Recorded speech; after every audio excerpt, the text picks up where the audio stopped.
YouTube channel medical and nurses अब आज हम बात करेंगे ANM MPHW के बारे में। फीमेल हेल्थ वर्कर जिनका अलग अलग जगह एग्ज़ाम है अपकमिंग टाइम में है, जो मे बी 15,000 तक है, जो वैकेंसीज ऑलरेडी रिलीज्ड हैं। UPSSC के थ्रू भी OSSC का नोटिफिकेशन आने वाला है। हाल फिलहाल में त्रिपुरा वालों का एग्ज़ाम ऑलरेडी हो चुका था, तो वो सभी जो भी लोग तैयारी कर रहे हैं, और गुजरात में तो वैकेंसी निकलती ही रहती है, तो यहाँ पर अलग अलग जगह जो ANM महिला स्वास्थ्य कार्यकर्ता या फिर MPHW मल्टीपर्पज़ हेल्थ वर्कर के लिए एग्ज़ाम होने हैं, उन सभी के लिए बहुत ही अच्छी गुड न्यूज़ है मेडिकल एंड नर्सेज अब की तरफ से। मेरी तरफ से गुड न्यूज़ ये है कि आप लोग की बुक है जो आ गई है, बुक हिंदी इंग्लिश में है। आप लोग बुक के लिए डायरेक्ट लेना चाहते हैं, आप लोग डायरेक्ट ले सकते हो। जिन भी लोगों ने पहले है जो पेपर्स लिए थे मेरे व्हाट्सएप नंबर के थ्रू, उन सभी को इस बुक में है जो डायरेक्ट डिस्काउंट दिया जाएगा। तो जो भी लोग बुक फ्लिपकार्ट से लेना चाहते हैं फ्लिपकार्ट से भी ले सकते हैं, और जो लोग बुक को डायरेक्ट लेना चाहते हैं डायरेक्ट ले सकते हैं। बुक की खासियत ये है कि आपको 35 से ज़्यादा महिला स्वास्थ्य कार्यकर्ता के क्वेश्चन पेपर हैं, साथ में आपके जो सब्जेक्ट बेस जो आपका इम्यूनाइजेशन है, जो आपका OBG है, गायनेक है, प्राइमरी हेल्थ केयर है, प्राथमिक उपचार है, वो सभी के क्वेश्चन हिंदी इंग्लिश में है। जो गवर्नमेंट के प्रोग्राम्स हैं, जो हेल्थ एजेंसीज़ हैं, जो इम्पोर्टेंट डेट्स हैं, डे हैं, वो सब आपको एक ही बुक में इंक्लूड करके दिए गए हैं। तो जो भी लोग बुक को लेना चाहते हैं डायरेक्ट भी ले सकते हैं। डायरेक्ट में आप बुक यदि आज ऑर्डर करते हैं तो आपको आज ही बुक है जो कोरियर कर दी जाएगी। और यदि जो भी लोग बुक फ्लिपकार्ट से लेना चाहते हैं तो फ्लिपकार्ट पे भी बुक है जो अभी शो होने लगी, लिस्ट कर दी थी मैंने कल ही, वहाँ से भी ले सकते हैं। मैं फ्लिपकार्ट पे दिखा देती हूँ कि आपको बुक किस तरीके से फ्लिपकार्ट पे अभी इसको हाल फिलहाल में कल ही ऐड किया गया था। तो यहाँ पर बुक आप इस तरीके से आपको दिखेगी। बुक की खासियत यही है जो मैंने आपको बताया कि बुक में आपको मोर देन 35 से ज़्यादा ANM MPHW female health worker के क्वेश्चन पेपर हैं अलग अलग स्टेट के, जो यहाँ पे आपको दिख रहे हैं। Rajasthan, UP, MP, Bihar, Punjab, DSSB, Orissa, Jammu, Andhra Pradesh, Himachal Pradesh, Kerala. तो यहाँ पर सभी जगह के ANM MPHW जो एग्ज़ाम हुए हैं वो सब है हिंदी इंग्लिश में है। साथ में जो आपके एज़ पर योर सिलेबस जो भी चीज़ें मैंने आपको बताई वो सब इसी बुक में आपको इंक्लूडेड है। बुक आप डायरेक्ट भी ले सकते हैं, फ्लिपकार्ट के थ्रू भी ले सकते हैं, जिसमें भी आप कंफर्टेबल हो बुक वहाँ से ऑर्डर कर सकते हैं। मेडिकल एंड नर्सेज आपकी ये 3rd बुक है, ऑलरेडी 2 बुक आ चुकी हैं, और जो बेटर जिनके पास भी गई हैं उन सभी के जो कमेंट्स आए हैं, रिव्यू आए हैं, वो अच्छे ही आए हैं। तो आप लोग भी इस बुक को ऑर्डर कर सकते हैं। आज हम सॉल्व करेंगे पेपर MPHW ANM का। तो जो भी लोग चैनल पर नए हैं प्लीज़ चैनल को सब्सक्राइब करके बेल आइकन बटन को प्रेस करके रखें, और जो लोग इवन CHO NHM का एग्ज़ाम भी दे रहे हैं वो लोग भी इस बुक को लेके पढ़ सकते हैं, आपको हेल्पफुल ही रहेगी बुक। क्लियर है? फर्स्ट एड, स्किल बेस्ड सब क्वेश्चन यहाँ पे आपके कवर करेगा, तो क्लास में एंड तक बने रहें।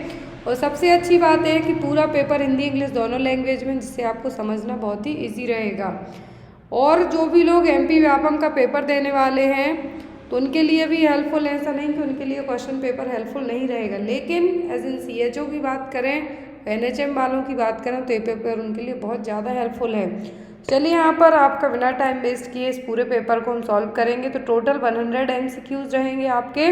पेपर आप हिंदी इंग्लिश दोनों लैंग्वेज में रीड आउट कर सकते हैं। फर्स्ट क्वेश्चन है यहाँ पर आपका, all of the following are sign of choking except. Choking के सभी साइन है किसी एक को छोड़कर। इसका आंसर तो आपको सामने ही दिख रहा है, लेकिन नेक्स्ट से में आपको सामने आंसर नहीं दिखेगा, आंसर हाइड रहेगा, जिससे आप अपने आंसर भी चेक कर सकते हैं कि आपसे कितना बन रहा है। तो यहाँ पर सभी साइन के सभी क्या हैं? चोकिंग के साइन हैं। कुछ आपको फंस गया है अपर रेस्पिरेटरी ट्रैक्ट में, तो क्या साइन होंगे? डिफ़िकल्टी इन ब्रीदिंग, आपको सांस लेने में दिक्कत होगी, आप बहुत ही स्लो बोलेंगे ना कि लाउडली चिल्लाएंगे। Lips and tongue turns blue, क्यों है टंग्स और लिप्स आपके ब्लू होने लगेंगे? क्योंकि आपको प्रॉपर ऑक्सीजन नहीं, आप सांस ही नहीं ले पा रहे हैं चोकिंग के कारण, साइनोसिस हो रहा है, तो आपके लिप्स और टंग्स कैसे होंगे? ब्लू। ट्राइज टू कप, आप खांसने की कोशिश करेंगे लेकिन खांस नहीं पाएंगे, तो ये सब साइन किसके हैं? चोकिंग के। लेकिन आप जोर से चिल्ला चिल्ला के तो बिल्कुल भी नहीं बोल पाएंगे, तो इसीलिए आपका आंसर यहाँ पर क्या होगा? Option number B। Next question है यहाँ पर, थोड़ा सा पेपर हम जूम करते हैं जिससे आपको इजीली विजिबल हो, जहाँ पर भी प्रॉब्लम होगी तो वहाँ पर इसको थोड़ा सा जूम कम कर देंगे। सेकंड क्वेश्चन है यहाँ पर, gut is caused by increase level of, ये क्वेश्चन अभी रिसेंट में 13 तारीख को जो पेपर हुआ था MLHP केरला, उसमें आया था कि गट में किसका लेवल बढ़ जाता है, वायरल कोल्ड का, यूरिक एसिड का, ड्रॉपलेट इन्फेक्शन का, फिर माइल्ड कंजक्टिवाइटिस। गट क्या है, गठिया जिसको हम कहते हैं, यहाँ पर हिंदी में कहें तो क्या है, गठिया। गठिया में क्या होता है, या फिर गट में यूरिक एसिड का लेवल आपके ब्लड में बढ़ जाएगा। जब यूरिक एसिड आपके ब्लड में बढ़ेगा तो ये क्या करेगा, जॉइंट्स में आपको पेन होगा, और जॉइंट्स में पेन होने के साथ साथ रेडनेस होगी, स्वेलिंग देखने को मिलेगी। तो ये क्या कहलाता है, गटी अर्थराइटिस। और इसमें क्या होता है, यूरिक एसिड का लेवल बढ़ जाएगा। अभी यूरिक एसिड बढ़ गया तो एलोप्योरिनॉल नाम की एक मेडिसिन आती है, एग्जाम में क्वेश्चन आता है, ड्रग ऑफ चॉइस फॉर गट। तो गट को ट्रीट करने के लिए एलोप्योरिनॉल नाम की मेडिसिन आती है, उसका नाम याद रखना है आपको, एग्जाम में आ सकता है। ये क्या करेगी, जो यूरिक एसिड जमा हुआ है उसको बाहर निकालने का काम करेगी आपकी बॉडी से। तो यूरिक एसिड बाहर निकलेगा तो आपको गट से क्या मिलेगी, थोड़ी बहुत राहत मिलेगी। तो ड्रग ऑफ चॉइस पूछे गट के लिए तो क्या है, एलोप्योरिनॉल। और होता कैसे है, यूरिक एसिड का एक्यूमुलेशन होने के कारण। नेक्स्ट है यहाँ पर question, while providing CPR chest compression has to be provided at the rate of, तो जब आप CPR दे रहे हो, CPR देने के टाइम पर जो चेस्ट कंप्रेशन है किस रेट से आपको देना है, 40 to 60 कंप्रेशन पर मिनट, 80 to 100 कंप्रेशन पर मिनट, 100 to 120 कंप्रेशन पर मिनट, या फिर 120 to 150 कंप्रेशन पर मिनट। चेस्ट कंप्रेशन आपको कितना देना है, किस रेट से देना है, जब आप क्या दे रहे हो, किसी पर्सन को CPR दे रहे हो। यदि कंप्रेशन वेंटिलेशन रेशियो पूछा तो 30/2 आता है, यदि आप ओनली सिंगल पर्सन के लिए पूछ रहे हैं। लेकिन CPR चेस्ट कंप्रेशन रेशियो पूछा है CPR में, तो आपको कितना देना है, 100 से 120 कंप्रेशन पर मिनट। कितना, 100 से 120 कंप्रेशन पर मिनट के हिसाब से आपको क्या करना है, जब भी आप CPR चेस्ट कर रहे हो तब जो आप कंप्रेशन दे रहे हैं पर्सन को कितना होना चाहिए, 100 से 120 कंप्रेशन होना चाहिए, वो भी कितने में, 1 मिनट में। नेक्स्ट वन है यहाँ पर, in a person with cardiac arrest which of the following signs will be seen. तो यदि किसी पर्सन को कार्डियक अरेस्ट आया है तो कौन से साइन देखने को मिलेंगे, सडन कोलैप्स, कॉन्शियस, ब्रीदिंग, या फिर ऑल ऑफ दिस।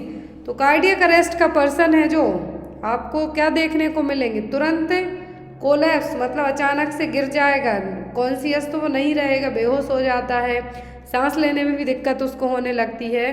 तो यहाँ पर आपको ऑल ऑफ दिस बिल्कुल भी मार्क नहीं करना है, क्योंकि कार्डियक अरेस्ट यदि किसी को आया है तो उसको सांस लेने में भी दिक्कत होगी, वो पर्सन बेहोश हो जाता है, उसको होश नहीं रहेगा कि वो कहाँ पर है। तो ये चीज़ें किस में नहीं आएंगी। तो यहाँ पर आपका जो क्लासिकल साइन या फिर पूछते हैं कि कौन सा साइन देखने को मिलेगा यदि किसी पर्सन को कार्डियक अरेस्ट आ रहा है, तो वो होगा यहाँ पर सडनली कोलैप्स, अचानक से गिर जाएगा वो person. Next one, amniotic fluid index is measured by AFI index. ये क्यों जरूरी होता है कि जो बेबी का जो वर्टिकल पूल है, बेबी इसमें क्या रहेगा, पूरा इसी एमनियोटिक फ्लूइड में क्या रहेगा, सिक्योर रहता है। यदि ये कम हो जाए तो भी दिक्कत होती है, ज़्यादा हो जाए तब भी दिक्कत होगी। तो एमनियोटिक फ्लूइड को मेजर कैसे करेंगे कि सही है या ज़्यादा है, एब्डोमिनल गर्थ से, अल्ट्रासोनोग्राफी से, लियोपोल्ड मैन्यूवर से, या फिर वलोटमेंट से। किससे आप चेक करेंगे कि एमनियोटिक फ्लूइड प्रॉपर है या फिर नहीं है। तो ये चीज़ आपको पता चलेगी अल्ट्रासोनोग्राफी से। किससे, अल्ट्रासोनोग्राफी से, जो USG करवाते हैं डॉक्टर, उसमें आपको पता चलेगा कि वर्टिकल पूल कितना है, कितना मतलब यदि 5 सेंटीमीटर से कम रहता है तो क्या है, हाइड्रोमनियस है, मतलब फ्लूइड कम हो गया। 800 ml और 1000 ml से कम है तो मतलब फ्लूइड कम हो गया। यदि ये 2000 ml से ज़्यादा हो जाए और जो बेबी जिस फ्लूइड में, एमनियोटिक फ्लूइड में, वो वर्टिकल इंडेक्स, AFI इंडेक्स जिसको हम कहते हैं, 25 सेंटीमीटर से ज़्यादा चला जाए, मतलब क्या है, और 2000 ml से ज़्यादा एमनियोटिक फ्लूइड है तो उसको हम कहेंगे पॉलीहाइड्रोमनियस।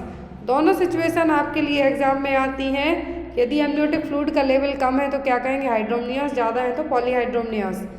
और एमनियोटिक फ्लूइड ज़रूरी क्यों होता है, तो ये हम आगे बताएंगे कि एमनियोटिक फ्लूइड ज़रूरी क्यों होता है। Next one CPR stand for, तो CPR का फुल फॉर्म होता है कार्डियो पल्मोनरी रिससिटेशन। क्या है? Cardio pulmonary resuscitation.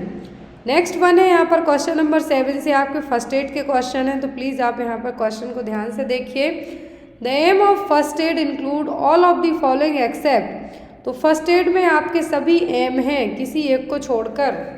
To preserve the life, to prevent hospitalisation, to promote recovery, to ensure safe transportation.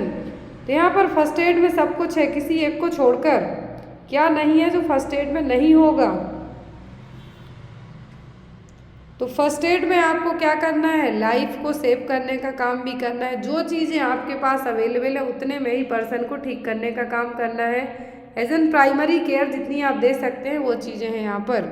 तो जो चीज़ की ज़रूरत नहीं है वो क्या है? हॉस्पिटलाइजेशन। यहाँ पर कहा है एक्सेप्ट, लेकिन हमें इसमें हॉस्पिटलाइजेशन की ज़रूरत पड़ती है। ऐसा नहीं है कि हॉस्पिटलाइजेशन से हमें बचना है, रोकना है। इवन आपने first aid care they the, after that आपको पर्सन को हॉस्पिटल लेके जाना है, ना कि उससे बचाना है। तो यहाँ पर आपका आंसर भी क्या होगा? To prevent the hospitalisation. First aid के क्या क्या प्रिंसिपल है, और या फिर हम ये कह सकते क्या एम रहेंगे इसके? लाइफ को बचाना है, रिकवरी को प्रमोट करना है, सेफ ट्रांसपोर्टेशन के थ्रू हमें हॉस्पिटल तक पर्सन को पहुँचाना है, ना कि अस्पताल में भर्ती होने से उसको रोकना है। Clear? Next one, the danger sign in postpartum women और ऑल दी फॉलोइंग एक्सेप्ट, तो डेंजर साइन सभी हैं पोस्टपार्टम वुमेन में किसी एक को छोड़कर। Difficulty in breathing, foul smelling, lochia, fever या फिर लोचिया रूब्रा। क्या है जो यहाँ पर डेंजर साइन नहीं है?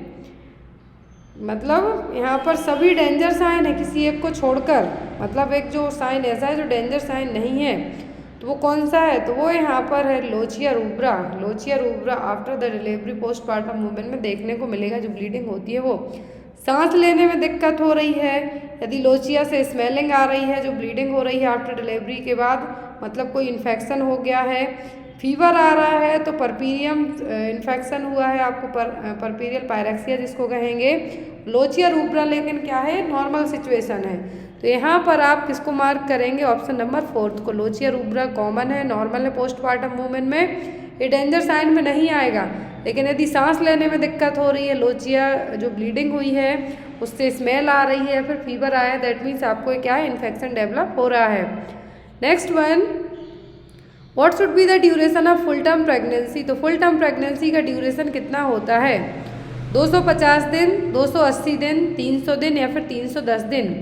तो एक जो नॉर्मल हेल्दी प्रेगनेंसी होती है, टर्म प्रेगनेंसी जिसको हम कहें, तो कहते हैं 10 लूनार मंथ, 280 डेज या फिर 37 वीक्स। ये क्या है? फुल टर्म प्रेगनेंसी का ड्यूरेशन है। तो अकॉर्डिंग टू ऑप्शन के यदि आप जाएंगे तो फुल टर्म प्रेगनेंसी का ड्यूरेशन क्या माना जाएगा? 280 दिन, 280 डेज। 10 लूनार मंथ कह सकते हैं हम, या फिर 10 लूनार मंथ की जगह आप कह सकते हैं 280 दिन या फिर 37 वीक्स। तो ये क्या कहलाता है? फुल टर्म प्रेगनेंसी का ड्यूरेशन कहलाएगा। निकालते कैसे हैं हम? EDD यदि पूछते हैं तो वो है नेगल्स। Study of injuries and wounds is known as, यदि किसी वुंड की आप स्टडी कर रहे हैं या फिर इंजरी की, तो वो क्या कहलाएगा? ट्राइकोलॉजी, ट्यूमरोलॉजी, ट्रोमेटोलॉजी या फिर टॉर्पेडोलॉजी। क्या टर्म यूज़ किया जाएगा यदि आप किसी इंजरी या फिर किसी घाव की स्टडी करते हैं? तो वो कहलाएगा क्या? ट्रोमेटोलॉजी। क्या कहलाता है? ट्रोमेटोलॉजी। ट्रॉमा मतलब आपको कुछ इंजरी हुई, चोट लगी, घाव हुए हैं, आपने उसकी स्टडी की, तो वो क्या कहलाएगा? ट्रोमेटोलॉजी। ट्यूमरोलॉजी और यहाँ पर जो ट्राइकोलॉजी है, ट्राइकोलॉजी का मतलब होता है ऐसी ब्रांच जिसमें आप फेयर या फिर स्कैल्प की स्टडी करते हैं, वो होगा कॉस्मेटिक्स में ही आएगा ये आपका। ट्रोमेटोलॉजी में आपका क्या हो गया? आपने किसी घाव की स्टडी की। फिर आता है यहाँ पर टॉर्पेडोलॉजी। क्या है? टॉर्पेडोलॉजी। तो टॉर्पेडोलॉजी का मतलब होता है कि जो जनरली इलेक्ट्रिक रेज होती हैं या फिर कुछ भी इलेक्ट्रिक जो भी रहेंगे उनकी स्टडी करना।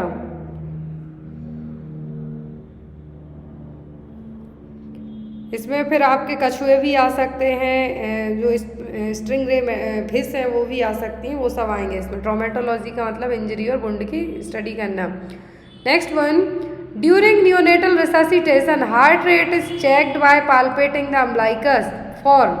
तो यदि आप न्यूनेटल रिससिटेशन करने वाले हैं तो हार्ट रेट आप अम्बलाइकस के यहाँ पर कितने टाइम तक चेक करेंगे? 6 सेकेंड, 10 सेकेंड, 20 सेकेंड या फिर 1 मिनट तक। तो अम्बलाइकस के यहाँ पर आप हार्ट रेट को कितने टाइम तक पाल्पेट करेंगे, चेक करेंगे? तो आपको करना है 6 सेकेंड। 6 सेकेंड, 6 सेकेंड से ज़्यादा आपको नहीं करना है। जनरली जब हम पढ़ते हैं पल्स रेट चेक करने के लिए होता है 5 to 10 सेकेंड, लेकिन यदि यहाँ पर हम न्यूनेटल रिससिटेशन करने वाले हैं तो हार्ट रेट चेक कर रहे हैं, आप पाल्पेट कर रहे हैं अम्बलाइकस के यहाँ पर किसी भी फीमेल में, तो आप कितना करेंगे? ओनली फॉर 6 सेकेंड, इससे ज़्यादा आपको नहीं करना है। Next one, which of the following vaccine is administered to the newborn with in 12 hour of birth. तो कौन सी वैक्सीन है जन्म से लेके ओनली 12 घंटे के अंदर ही हमें देना है, आफ्टर 12 आवर हो जाए तो उसके बाद हमें इसको नहीं देना है? Rubella, hepatitis B, rota virus या फिर मीजल्स। तो ऐसी वैक्सीन जो ओनली न्यूबॉर्न बेबी को डिलीवर होने के विद इन 12 आवर ही देना है, वो कौन सी है?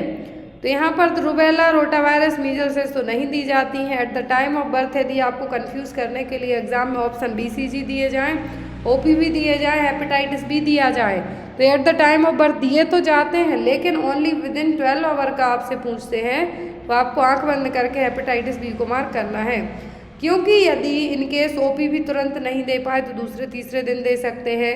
BCG वैक्सीन 1 साल तक दे सकते हैं, 1 मंथ तक अलग डोज रहता है, 1 मंथ से 1 ईयर का यदि बच्चा होता है तो डिफरेंट डोज रहेगा। साइड सेम होती है, साइन सिम्टम्स सब सेम होंगे आफ्टर वैक्सीनेशन के, लेकिन ओनली 12 आवर के लिए पूछते हैं तो वो दी जाती है हेपेटाइटिस बी वैक्सीन। जितने भी हेल्थ केयर वर्कर्स होते हैं वो भी आता है आपको, तो क्या है, हेपेटाइटिस बी वैक्सीन लगे होना उनको अनिवार्य और कंपलसरी है। Next one, in case of home delivery the uterotonic drug that has to be administered is. तो यदि किसी की होम डिलीवरी हो रही है तो कौन सी यूट्रोटॉनिक ड्रग हम उसको दे सकते हैं? यूट्रोटॉनिक का मतलब है यहाँ पर यूट्राइन कॉन्ट्रैक्शंस प्रॉपर लाने वाली ड्रग, तो वो कौन सी देंगे? हम ऑक्सीटोसिन देंगे 10 IU, ऑक्सीटोसिन 100 IU या फिर प्रोजेस्टोन 100 IU या फिर 200 IU प्रोजेस्टोन। कितना यहाँ पर आप अमाउंट देंगे? तो यहाँ पर यूट्रोटॉनिक ड्रग तो एक जो है यहाँ पर वो क्या है, ऑक्सीटोसिन है, वो देंगे कितना? 10 IU। कितना देंगे? 10। तो यहाँ पर आपको याद रखना है, आपको एग्जाम में रखा हुआ क्वेश्चन मिल सकता है कि या तो यूट्राइन कॉन्ट्रैक्शन को इंक्रीज करने वाली मेडिसिन के नाम से आपको आएगा या फिर यूट्रोटॉनिक ड्रग कौन सी है। Next one, the perception of active foetal movement felt by the mother during the pregnancy is known as. तो यदि माँ को एक्टिव फीटल मूवमेंट फील हो रहे हैं तो ये क्या कहलाएंगे? बलोटमेंट, इंगेजमेंट, क्विकनिंग या फिर लाइटनिंग। तो लाइटनिंग तो कहलाता है जब आपका जो 37 वीक और 38 वीक कंप्लीट हो जाए, आफ्टर दैट एक्सीफेस्टर्नम से बेबी डाउन साइड को आएगा। क्यों? ताकि वो इंगेज हो पाए। तो यहाँ पर क्या हुआ, ये कहलाता है लाइटनिंग और वेलकम साइन ऑफ प्रेगनेंसी। यहाँ पर आपको पूछा है कि फर्स्ट फीटल मूवमेंट जो कि प्रीमी पैरा में 20 वीक्स से फील होने लगते हैं माँ को जो मूवमेंट, वो कहलाते हैं क्विकनिंग। या फिर डायरेक्ट आपको आ सकता है क्विकनिंग क्या है, तो फर्स्ट फीटल मूवमेंट है जो माँ को फील होंगे। या फिर आपको आ सकता है 20 वीक में यदि माँ के लिए कुछ जो मूवमेंट फील होते हैं वो क्या कहलाएंगे, तो वो क्या कहलाते हैं? वो कहलाते हैं quickening. Next one, the most common painless bleeding after 28 weeks of pregnancy is associated with.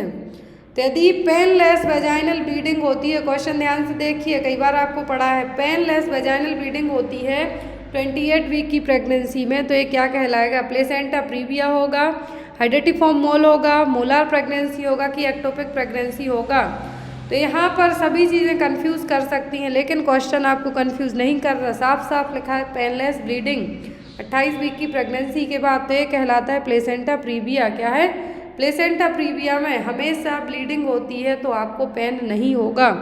Ectopic में पेन होगा, हाइडेटिफॉर्म मोल में होगा, मोलार में होगा, लेकिन ये ओनली यहाँ पर यदि एंटीपार्टम हेमरेज पूछें तो भी होगा, लेकिन यहाँ पर पेनलेस वेजाइनल ब्लीडिंग हो रही है वो क्या हो रही है, क्या कहलाएगी? कहलाएगी placenta previa. Next one, the white greasy substance that covers the body of the newborn is called. Baby की पूरी बॉडी को एक वाइट ग्रीस जैसा सब्सटेंस कवर करके रखता है, तो ये क्या कहलाएगा? वर्निक्स लेनियो मिलिया या फिर एपिथीलियम, तो ये कहलाता है वर्निक्स एजोसा। क्या कहलाएगा? वर्निक्स एजोसा, जो बेबी की पूरी बॉडी को कवर करके रखता है। यदि बेबी टर्म प्रेगनेंसी में हुआ है तो वर्निक्स एजोसा एमनियोटिक फ्लूइड में ही झड़ जाता है, वो उतना ज़्यादा देखने को नहीं मिलेगा। लेकिन यदि बेबी पोस्ट टर्म प्रेगनेंसी वाला है तो उसमें वर्निक्स बहुत ही कम देखने को मिलेगा। ये आपको आ सकता है एग्जाम में। पोस्ट टर्म प्रेगनेंसी के जो साइन होते हैं उनमें यहाँ पर पोस्ट टर्म बेबी जो है उसमें साइन आपको पूछे जा सकते हैं। नेक्स्ट है यहाँ पर the blood pressure that can be measured by palpatory method is, तो कौन सा बीपी पाल्पेट्री मेथड से मेजर किया जाएगा? सिस्टोलिक, डायस्टोलिक, सिस्टोलिक, डायस्टोलिक या फिर नन ऑफ दीज। तो कौन सा बीपी है जो पाल्पेट करके आप चेक कर सकते हैं? वो कहलाता है सिस्टोलिक ब्लड प्रेशर। कौन सा है? सिस्टोलिक बीपी को आप पाल्पेट करके भी चेक कर सकते हैं, नहीं तो स्पेग्मोमैनोमीटर से ही ब्लड प्रेशर चेक किया जाता है। Next one, the formula for calculating the expected date of delivery, EDD calculate करने के लिए कौन सा फॉर्मूला अपनाया जाता है? तो वो होता है एलएमपी, लास्ट मेंस्ट्रुअल पीरियड का फर्स्ट डे। यदि आपका जो एलएमपी का फर्स्ट डे है यहाँ पर एंड 7 डेज, तो यहाँ पर एलएमपी में 9 महीने प्लस 7 डेज ऐड किए जाते हैं। तो यहाँ पर आपका आंसर क्या होगा? Option number first. Last menstrual period का first day plus 9 month plus 7 days equal to EDD. ये क्या है? नेगल्स का फॉर्मूला है, एग्जाम में आपको आ सकता है। यदि आपको अपनी ईडीडी पता नहीं है, जो लोग प्रेग्नेंट हैं या फिर कोई किसी और की कैलकुलेट करना चाहते हैं, तो बहुत ही इजी ट्रिक से आप एलएमपी पूछ लें, देन आफ्टर आप उसकी डेट है जो निकाल के बता सकते हैं कि आपकी जो डिलीवरी है मे बी एक्सपेक्टेड डेट है वो कब की हो सकती है, वो आप निकाल के दे सकते हैं। Next one, during bag and mask ventilation inadequate chest rise in the newborn may be due to. तो यदि यहाँ पर बैग एंड मास्क वेंटिलेशन यदि आप बच्चे को दे रहे हैं, तो यदि यहाँ पर कहा है इनएडिक्वेट चेस्ट राइज, यदि चेस्ट अच्छे से नहीं उठा हुआ होगा तो क्या देखने को मिलेगा? ब्लॉक्ड एयर पे होगा, इनएडिक्वेट सील होगा, नॉट इनफ प्रेशर दिया जाएगा, या फिर ऑल ऑफ दीज।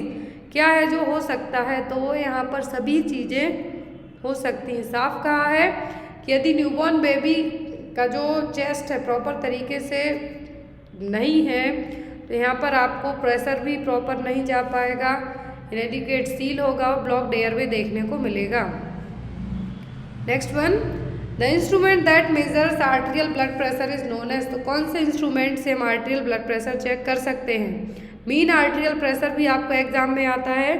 ऑप्शन में पिक्नोमीटर, हिप्सोमीटर, स्फेग्मोमैनोमीटर या फिर स्फेग्मोस्कोप। बहुत इजी क्वेश्चन है, तो बीपी आप कैसे चेक करते हैं? स्फेग्मोमैनोमीटर से। Next one, it is called breech presentation when all of the following are presenting part except. Breech presentation में सब पार्ट प्रेजेंट हैं किसी एक को छोड़कर, बटुक्स, लेग्स, हैंड या फिर हेड। तो ब्रीच प्रेजेंटेशन में सबसे जो कॉमन प्रेजेंटेशन माना जाता है नॉर्मल वेजाइनल डिलीवरी के लिए होता है बर्टिक सेफेलिक प्रेजेंटेशन, हेड डाउन जिसको कहेंगे। ब्रीच प्रेजेंटेशन में सब पार्ट आएंगे, प्रेजेंटिंग पार्ट होंगे, तब सिम्फाइसिस प्यूबिस में होंगे किसी एक को छोड़कर, तो वो होता है हेड। हेड किस में होता है? सेफेलिक में, वर्टिक्स में। लेकिन ब्रीच प्रेजेंटेशन में या तो बटक्स आ जाएंगे या फिर लेग आएंगे या फिर हैंड आएंगे। Next one, third stage of labour is the period from, तो तीसरी स्टेज होती है जो लेबर की, तो कब तक की होती है? First 2 hour after delivery of placenta, after delivery of baby to delivery of placenta, full dilatation of cervix to the delivery of baby, या फिर onset of labour pain due to full dilatation of cervix. तो यहाँ पर जो third stage है, तीसरी stage कही है, तो फर्स्ट तो होती है फोर्थ ऑप्शन वाली कि ऑनसेट ऑफ लेबर पेन से लेके फुल डायलेटेशन ऑफ सर्विक्स। दूसरी होगी फुल डायलेटेशन से लेके जो बेबी एक्सपल्सन हुआ है वो। थर्ड होगी बेबी डिलीवरी से लेके प्लेसेंटा की डिलीवरी तक। और फोर्थ होती है ऑब्जर्वेशनरी स्टेज, जिसको हम क्या कहेंगे? First 2 hour after the delivery. तो यहाँ पर आपको कहा है कि थर्ड स्टेज कौन सी है, तो थर्ड स्टेज आएगी बेबी डिलीवरी हो गई है उसके बाद प्लेसेंटल एक्सपल्सन स्टेज, जिसको हम कहेंगे प्लेसेंटा की डिलीवरी होना है, तो क्या है, तीसरी स्टेज और third stage of labour. Next one, hepatitis C causes. तो हेपेटाइटिस सी में क्या होगा, inflammation of lungs, heart, liver या फिर वेंस। हेपेटिक का मतलब ही होता है लिवर। अब हेपेटाइटिस सी होगा कहाँ पर, तो लिवर में ही होगा। ये generally hepatitis C blood transfusional hepatitis कहलाता है। यदि किसी को इन्फेक्टेड हेपेटाइटिस सी पर्सन का ब्लड लगा दिया तो उसको होने के चांसेस ज़्यादा रहेंगे। हेपेटाइटिस ए और ई फीकोरल रूट से फैलता है। हेपेटाइटिस बी सी किससे फैल सकता है, निडल प्रिक इंजरी से। Hepatitis be specially needle prick injury से हो सकता है, माँ से बच्चे को ट्रांसमिट हो सकता है। लेकिन हेपेटाइटिस सी मेनली होता है कैसे, हेपेटाइटिस बी सेक्सुअल कॉन्टैक्ट से भी हो सकता है। हेपेटाइटिस सी होगा जनरली यदि आपको इन्फेक्टेड ट्रांसफ्यूजन ब्लड लगा दिया, इन्फेक्टेड पर्सन का ब्लड चढ़ा दिया तो आपको होने के चांसेस ज़्यादा होंगे। Next one, danger sign for a women in labour. कौन से डेंजर साइन होंगे, severe headache with blood vision, tiredness, bloody sticky discharge, painful contraction at regular interval. तो यहाँ पर लेबर में डेंजर साइन कौन से होंगे, टायर्डनेस देखने को मिलेगी, ब्लड स्टिकी डिस्चार्ज आएगा, पेनफुल कॉन्ट्रैक्शन आएंगे। लेकिन severe headache plus blood vision की बात हो रही है तो यहाँ पर लेडी का बीपी क्या हो रहा है, फ्लक्चुएट हो रहा है। या तो लेडी के लिए, जो वुमेन है प्रेग्नेंट वुमेन, उसके लिए क्लेम्सिया है, प्री क्लेम्सिया है, या फिर कोई अदर प्रॉब्लम है जिसके कारण उसको हेडेक होने के साथ साथ ब्लड विजन भी हो रहा है। और ये सभी डेंजर साइन होंगे किसके लिए, लेबर के लिए। Next one, early identification of sign of labour are. Early identification कैसे होंगे कि लेबर के ट्रू पेन के साइन हैं। ब्लडी स्टिकी डिस्चार्ज बिल्कुल देखने को मिलेगा। Painful contraction starting from the back, तो हमेशा जब भी लेबर पेन स्टार्ट होते हैं तो वो हमेशा बैक साइड से आएंगे, ना कि आपको फ्रंट से अम्बलाइकस से स्टार्ट होंगे।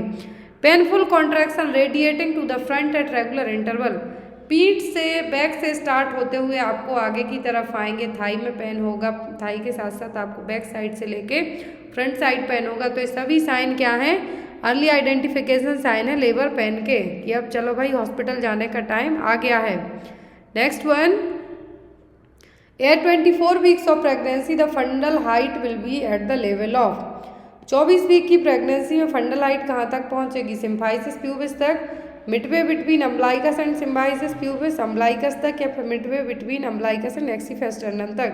तो एक्सीफेस्टर्नम तक 36 to 37 वीक में पहुंच पाती है। 24 वीक की प्रेगनेंसी में पहुंचेगी कहाँ तक, अम्बलाइकस तक। कहाँ तक, अम्बलाइकस तक। 12 वीक में पहुंचते हैं तो सिम्फाइसिस प्यूबिस के यहीं पे रहेगी। कहाँ तक, 12 वीक में सिम्फाइसिस प्यूबिस के यहाँ पर। यदि 20 में पूछे तो अम्बलाइकस टू सिम्फाइसिस प्यूबिस होगी, 24 में पूछा तो अम्बलाइकस तक, आफ्टर 36 में पूछा तो अम्बलाइकस एंड एक्सीफेस्टर्नम के बीच में फंडल हाइट रहेगी। Next one, according to government of India to reduce maternal mortality rate, an ANM empowered to take the, यहाँ पर कहा है कि गवर्नमेंट ऑफ इंडिया के अकॉर्डिंग मैटरनल मॉर्टेलिटी रेट को रिड्यूस करना है। तो यहाँ पर ANM वर्कर है, सब कुछ करेंगी किसी एक को छोड़कर। Use uterotonic drug to prevent PPH, use certain drugs in emergency to stabilise the patient before referral, perform basic procedure in emergency situation, perform intubation in an emergency situation. Maternal mortality rate को हमें कम करना है तो एक ANM worker uterotonic drug दे सकती है। यहाँ पर इमरजेंसी मेडिसिन दे सकती है कि पर्सन को रेफरल के पहले थोड़ा टाइम मिल जाए। यहाँ पर बेसिक प्रोसीजर कर सकती है, लेकिन इंट्यूबेशन करने का काम कभी भी ANM वर्कर नहीं करेगी। बेसिक प्रोसीजर का मतलब इमरजेंसी सिचुएशन में कि लेडी के लिए रेफरल के पहले यदि उसके पास जितने पॉसिबल पॉइंट्स होंगे जो वो कर सकती है वो करेगी, लेकिन इंट्यूबेशन करने का काम वो नहीं करेगी। इंट्यूबेशन कौन करता है जनरली,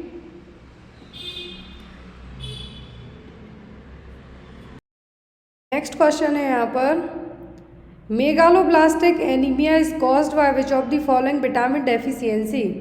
जो मेगालोब्लास्टिक एनीमिया है कौन से विटामिन की कमी के कारण होगा, vitamin B1, folic acid, vitamin B6 या फिर विटामिन B12। मेगालोब्लास्टिक एनीमिया किस विटामिन की कमी से होगा। अब यहाँ पर जो न्यूट्रिशनल सेक्शन आपका रहता है, जो लोग CHO का पेपर दे रहे हैं वो एक चीज़ याद रखें, न्यूट्रिशन में आपके विटामिन्स मिनरल्स की डेफिशिएंसी कितना अमाउंट प्रेगनेंसी में ज़रूरी है, क्या प्रोटीन, क्या कार्बोहाइड्रेट, कितनी कैलोरी क्या देता है, कितना बर्न होगा तो कितना कैलोरी मिलेगा, ये सब आपका न्यूट्रिशनल सेक्शन कवर करेगा। बालवाड़ी न्यूट्रिशनल प्रोग्राम आपको आएगा न्यूट्रिशन में। 5 क्वेश्चन आते हैं ओनली न्यूट्रिशन के, तो आपको ज़्यादा हाइपर होने की ज़रूरत नहीं है, बेसिक क्वेश्चन ही आपको आते हैं किसके, न्यूट्रिशन के। मेगालोब्लास्टिक एनीमिया की किस विटामिन की कमी के कारण होगा, विटामिन B12 की कमी के कारण। किसके कारण, विटामिन B12 की कमी के कारण। नेक्स्ट है यहाँ पर फैट सॉल्यूबल विटामिन्स।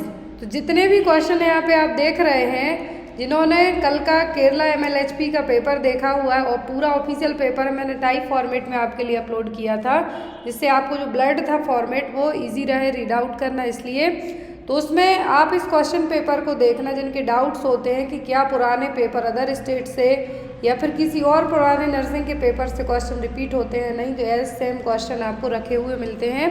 तो आप चाहें तो एक बार इस चीज़ को रीचेक भी कर सकते हैं एज यू विश। तो यहाँ पर फैट सॉल्यूबल विटामिन कौन सा है, vitamin A, B, C, vitamin A, B, D, A, C, D, E या फिर A, D, E। Water soluble vitamin, इनकी डेफिशिएंसी, इनके काम और इनकी क्या ज़रूरत है, सब आपको फंक्शंस एग्जाम में आते हैं यदि।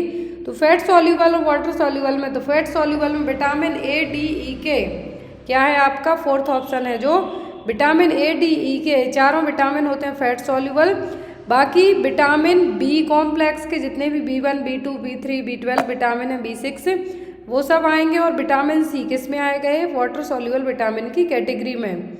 नेक्स्ट वन है यहाँ पर in which of the following route vitamin K needs to be administered soon after the birth. यहाँ पर इस क्वेश्चन से 4-5 क्वेश्चन आपको बनते हैं कि विटामिन K कब दिया जाता है, किस रूट से दिया जाता है, कितना kg वेट है तब हम विटामिन K का डोज हाफ करना है। तो ये यहाँ पर है, तो विटामिन K दिया जाता है as soon after the birth, delivery के बाद है जो विटामिन K डोज दिया जाता है बच्चों में। तो यहाँ पर किस रूट से देंगे हम, ओरल देते हैं, इंट्राडर्मल देंगे, सबक्यूटेनियस देंगे कि इंट्रामस्कुलर देंगे। तो यहाँ पर विटामिन K का डोज दिया जाता है इंट्रामस्कुलरली, किस रूट से दिया जाता है, इंट्रामस्कुलर दिया जाता है एट आफ्टर द बर्थ। बच्चे में, न्यूबॉर्न में विटामिन K का डोज दिया जाता है कैसा, इंट्रामस्कुलर दिया जाता है। यदि अब बच्चे के वेट की बात करें तो यदि बच्चे का वेट, और क्यों दिया जाता है, ब्लीडिंग से प्रिवेंट करने के लिए। तो यदि बच्चे का वजन कितना हो, 1 kg तक है तो 0.5 दिया जाएगा, और यदि बच्चे का वजन नॉर्मल टर्म में भी है तो 1 mg है जो बच्चे के लिए क्या दिया जाएगा, विटामिन K का इंजेक्शन दिया जाएगा।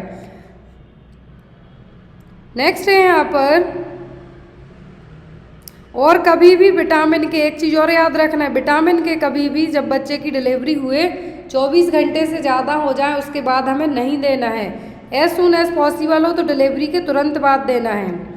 नेक्स्ट है यहाँ पर deficiency of vitamin D causes. तो विटामिन D है जो क्या कॉज करेगा, इसकी कमी यदि हो जाए तो क्या करेगी, ऑस्टियोमलेशिया करेगा, स्कर्वी करेगा, बाइटॉट स्पॉट करेगा कि बेरी बेरी करेगा।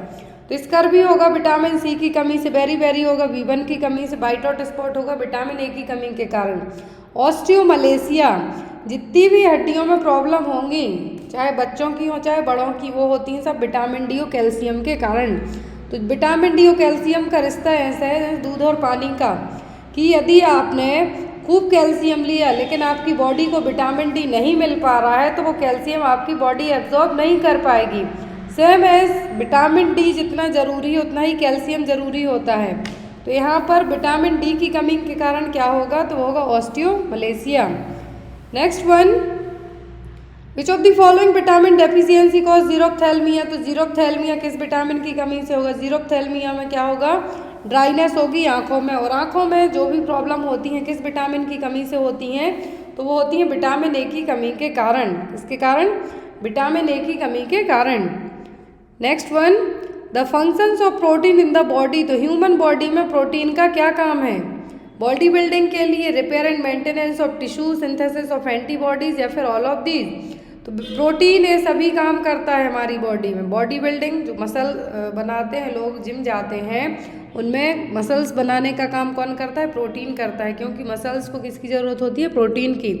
बॉडी के टिश्यूज़ में यदि कोई रिपेयरिंग होनी है, कुछ टिश्यूज़ में इंजरी है या कुछ भी, तो वो घाव भरने में भी प्रोटीन हेल्प करेगा। एंटीबॉडीज़ को सिंथेसाइज करने में भी प्रोटीन अपना एक इम्पॉर्टेंट रोल प्ले करेगा, इसीलिए यहाँ पे कहा है कि ये सभी प्रोटीन के फंक्शंस हैं। Next one, the action taken at the anganwadi centre for care and treatment of under nutrition, सभी लिए जा रहे हैं, किसी एक को छोड़ के। देखिए यहाँ पर सभी एक्शन लिए जा रहे हैं अंडर न्यूट्रिशन को लेके, किसी एक को छोड़कर। एक्सेप्ट है यहाँ पे क्वेश्चन आपको, किसी एक पॉइंट को छोड़कर क्या है जो नहीं किया जाएगा? Routine growth monitoring, counsels care givers for proper feeding, provides double ration of supplementary nutrition, administer the antibiotics. तो आंगनवाड़ी सेंटर की बात हो रही है, यदि आंगनवाड़ी सेंटर में आपकी केयर की जा रही है अंडर न्यूट्रिशन के जो बच्चे हैं, माल नरिश्ड बच्चे हैं, तो यहाँ पर कुपोषण के लिए सभी चीज़ें की जाएंगी किसी एक को छोड़कर, एक्सेप्ट वन। तो यहाँ पर रूटीन ग्रोथ मॉनिटरिंग होगी, काउंसलिंग दी जाएगी केयर गिवर्स को कि जो प्रॉपर तरीके से आप कैसे फीड कराएंगे, कैसे सप्लीमेंट्री न्यूट्रिशन डबल देना है जिससे हम अंडर न्यूट्रिशन, माल न्यूट्रिशन को प्रिवेंट कर सकें, ट्रीट कर सकें। लेकिन एंटीबायोटिक्स देना, कभी भी आंगनवाड़ी वर्कर्स हैं जो आपको एंटीबायोटिक्स देने का काम नहीं करेंगी, ना ही ANM काम करेगा। जो भी ANM वर्कर हैं वो भी ये काम नहीं करेंगे। Next one, a program which encompasses a range of intervention to prevent and manage the major childhood illness like diarrhea, acute respiratory infection और respiratory infection। तो यहाँ पर कौन सा प्रोग्राम है जो प्रिवेंट भी करेगा, मैनेज भी करेगा? जो मेजर चाइल्डहुड इलनेस है, कौन कौन सी? जैसे कि डायरिया हो गया, रेस्पिरेटरी इन्फेक्शन हो गया, तो कौन सा प्रोग्राम ये काम करेगा? जननी सुरक्षा योजना, जननी Shishu Suraksha Yojana, mid day meal programme, IMNCI that means integrated management of newborn and childhood illness, नवजात और बचपन की बीमारी का एकीकृत प्रबंधन। कौन है जो इन डिसीज़ को ट्रीट करने में हेल्प करता है? तो वो होता है IMNCI। क्या है? IMNCI। IMNCI से आपको 3-4 क्वेश्चन आते हैं। एक तो ग्रीन बैंड क्यों यूज़ किया जा रहा है, येलो क्यों यूज़ हो रहा है, पिंक क्यों यूज़ हो रहा है, रेफरल में क्या होगा, होम बेस्ड में क्या होगा, OPD आपका। The scheme which provides free and cashless services for pregnant women and new born during the first 30 days of life at all government health institution. तो जितने भी सरकारी हॉस्पिटल्स हैं, जितने भी सरकारी स्वास्थ्य संस्थान, हेल्थ इंस्टीट्यूशन हैं, वहाँ पर डिलीवरी से लेके प्रेग्नेंट वुमेन को और न्यूबॉर्न बेबी को डिलीवरी से लेके 30 days तक कैशलेस और फ्री सर्विसेज प्रोवाइड करवाई जाती हैं। तो वो कौन सा प्रोग्राम है या फिर कौन सी स्कीम है जिसमें ऐसा होगा? ऑप्शन में है जननी सुरक्षा योजना, जननी शिशु सुरक्षा योजना। ये मैंने जो प्रोग्राम वाला एक क्लास अपलोड की है, पब्लिक हेल्थ सर्विसेज और नेशनल हेल्थ प्रोग्राम, उसमें पूरे प्रोग्राम्स पढ़ाए हैं, आप लोग एक बार उसको प्लीज़ रीचेक कीजिए। नेक्स्ट IMNCI या फिर इम्यूनाइजेशन प्रोग्राम। तो ये सब चीज़ें की जाती हैं। यदि यहाँ पर न्यूबॉर्न को इंक्लूड कर दिया तो ये किया जाएगा जननी शिशु सुरक्षा योजना में। यदि आपको कहते हैं कि हॉस्पिटल में इंस्टीट्यूशनल डिलीवरी को बढ़ावा देने के लिए कौन सा प्रोग्राम है जिसमें हमें मैटरनल मॉर्टेलिटी रेट को कम करने के लिए प्रोग्राम है, तो वो होता है जननी सुरक्षा योजना। लेकिन यहाँ पे प्रेग्नेंट वुमेन के साथ साथ न्यूबॉर्न बेबी को इंक्लूड किया है, साथ ही साथ कहा है कि 30 दिनों तक आपको फ्री कैशलेस, आपको कैश नहीं देना, मुफ्त में आपकी जो भी बेसिक चेकअप्स हैं वो सब होंगे गवर्नमेंट हॉस्पिटल में। तो वो क्या है? वो है जननी Shishu Suraksha Yojana. Next one, to promote the health of infant and young child the ANM provides all of the following health advises except. तो ANM वर्कर सभी एडवाइस देगी किसी एक को छोड़कर, जो भी यंग इन्फेंट है, यंग चाइल्ड हैं उनके लिए, किसी एक को छोड़कर। Exclusive breast feeding till 6 month, age appropriate complementary feeding, vitamin A supplements या फिर रेगुलर इंटेक ऑफ एंटीबायोटिक्स। तो आपको यहाँ पर ANM वर्कर का काम बताया है कि क्या क्या रोल कर सकती है वो। तो एक्सक्लूसिव ब्रेस्ट फीडिंग के लिए कहेगी, एक्सक्लूसिव ब्रेस्ट फीडिंग का मतलब होगा only breast milk for 6 months तक। फिर आता है कॉम्प्लीमेंट्री फीडिंग के लिए भी आप कह सकते हैं as an ANM complementary feeding का मतलब होगा वीएनिंग कि आफ्टर 6 मंथ के बाद आप बेबी को कुछ भी सॉलिड इंट्रोड्यूस करा सकते हैं खाने में। विटामिन ए सप्लीमेंट दे सकते हैं, लेकिन एज ए एएनएम आप रेगुलर एंटीबायोटिक्स के लिए है जो नहीं कह सकते, ये एडवाइस आप नहीं देंगे। Next one, to prevent iodine deficiency the action taken by government of India under ICDS scheme is. तो यहाँ पर आयोडीन की कमी को प्रिवेंट करने के लिए गवर्नमेंट ऑफ इंडिया ने ICDS स्कीम के तहत एक या फिर हम ये कह सकते हैं कि एक इनिशिएटिव लिया था। तो वो क्या था? Use of salt in mid day meals, use of rock salt in mid day meals, use of double fortified salt in mid day meals या फिर नन ऑफ दीज। तो ICDS स्कीम के तहत इंटीग्रेटेड चाइल्ड डेवलपमेंट स्कीम 1975 में आई थी, exam में आता है। तो इसमें आयोडीन की कमी को पूरा करने के लिए सरकार ने एक इनिशिएटिव लिया था कि जो यहाँ पर खाना दिया जाता है बच्चों को इस स्कीम के तहत आयोडीन की कमी को पूरा करने के लिए, तो यहाँ पर डबल फोर्टिफाइड सॉल्ट को यूज़ किया जाएगा। जो मिड डे मील्स मध्याह्न भोजन स्कूल में दिया जाता था उसमें क्या किया जाएगा? डबल फोर्टिफाइड सॉल्ट को यूज़ किया जाएगा। क्यों? ताकि हम बच्चों में आयोडीन की कमी को प्रिवेंट कर सकें। Next one, the maximum number of doses of vitamin A supplements child will receive by 5 year. तो यदि बच्चा 5 साल का है तो उसमें टोटल कितने डोज हैं जो विटामिन ए के दिए जाएंगे? तो टोटल डोज की बात हो रही है, तो टोटल दिए जाते हैं 9 डोज। एग्जाम में आता है टोटल कितने डोज दिए जाते हैं? टोटल 9 डोज हैं जो दिए जाते हैं विटामिन ए के। नेक्स्ट है यहाँ पर विटामिन ए का यहाँ पर टोटल 9 डोज 5 साल तक की एज के है, ना कि एक ही बार में दे देना है। एवरी 6 मंथ में या तो ये दिए जाएंगे या फिर जब स्टार्ट किए जाते हैं जब बच्चे की एज आफ्टर 9 मंथ कंप्लीट कर ले। मीजल्स वैक्सीन के साथ इसको स्टार्ट किया जाता है 9 महीने के बाद से। टोटल यदि बच्चे की 5 साल तक की एज तक यदि ये दिया जा रहा है तो कितना डोज दी जाती है? Total 9। Next one, the dose of vitamin A supplements provided by 2-year-old child every month है। जब ये देखिए यहाँ पर कि 2 साल का बच्चा है तो हर महीने उसको विटामिन ए कितना दिया जाएगा? तो हर महीने दिया जाएगा 2 लाख यूनिट। कितना? 2 लाख IU। 2 साल के बच्चे में हर महीने यदि विटामिन ए सप्लीमेंट्स की बात हो रही है कितना देंगे? 2 लाख। बच्चे की एज यदि 1 साल से कम है तब 50,000 दिया जाता है। यहाँ पर आपको पूरा जो एक रेशियो है वो पढ़ लेना है। 50,000 यूनिट किस में दिया जाएगा? 50,000 IU। फिर यहाँ पर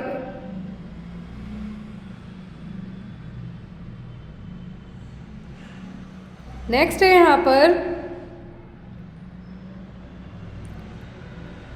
तो यदि 6 मंथ से 11 महीने का कहें तो 1 लाख यूनिट एक ही बार दिया जाता है। फिर 12 महीने से 5 साल तक जनरली हर 6 महीने में दिया जाता है। एवरी 6 मंथ में, यहाँ पर हर महीने का कहा है लेकिन एवरी 6 मंथ में दिया जाता है 2 लाख यूनिट। लेकिन अकॉर्डिंग टू इस प्रोग्राम के जाते हैं vitamin A supplement prophylaxis programme, उसके तहत जाते हैं तो टोटल 9 डोज ही दिए जाते हैं। नेक्स्ट है यहाँ पर ANM carries out all of the functions except. तो ANM वर्कर सब कुछ कर सकता है किसी एक को छोड़कर। काउंसलिंग करेगी प्रेग्नेंट वुमेन और केयर गिवर्स की, counselling for sick and malnourished children के लिए जो इम्यूनाइजेशन सर्विसेज करेगी, लेकिन किसी भी तरह की सर्जरी परफॉर्म नहीं कर सकती। जो ANM वर्कर है वो कोई भी सर्जरी परफॉर्म नहीं कर सकती, बाकी ये सभी चीज़ें कर सकती है। स्पेशली एडवाइस कर सकते हैं आप इस ब्रेस्ट फीडिंग को लेके अवेयरनेस कर सकते हैं, इम्यूनाइजेशन सर्विसेज कर सकते हैं, लेकिन कोई भी सर्जरी इंजेक्शंस वगैरह लगाने का काम आप पे नहीं करेंगे। Next one, the beneficiaries of ICDS programme integrated child development scheme 1975 में आई थी। इसके बेनिफिशियर से सभी हैं। सभी का मतलब 0 से 6 साल तक के बच्चे जो प्री प्राइमरी स्कूल में जाएंगे at the time of birth से लेके 6 साल तक के इसके जो बच्चे हैं, जो जिनको हम ये कह सकते हैं UKG तक जो बच्चे पढ़ते हैं, वो प्रेग्नेंट महिलाएं, लैक्टेटिंग मदर्स, तो यहाँ पर सभी आपके क्या हैं? बेनिफिशियर से हो जाएंगे। Next one, all of the following are vitamin deficiency in children except. तो सभी है जो विटामिन की कमी से होगा बच्चों में, किसी एक को छोड़कर। Rickets, simple goitre, megaloblastic anaemia या फिर व्हाइट हॉट स्पॉट, तो सब कुछ होगा विटामिन की कमी से किसी एक को छोड़कर, तो वो होगा सिंपल ग्वाइटर। क्या होगा? घेंगा रोग है जो विटामिन की कमी से नहीं हो गए, होगा आपको आयोडीन की कमी से, थायराइड में डिस्टर्बेंस के कारण।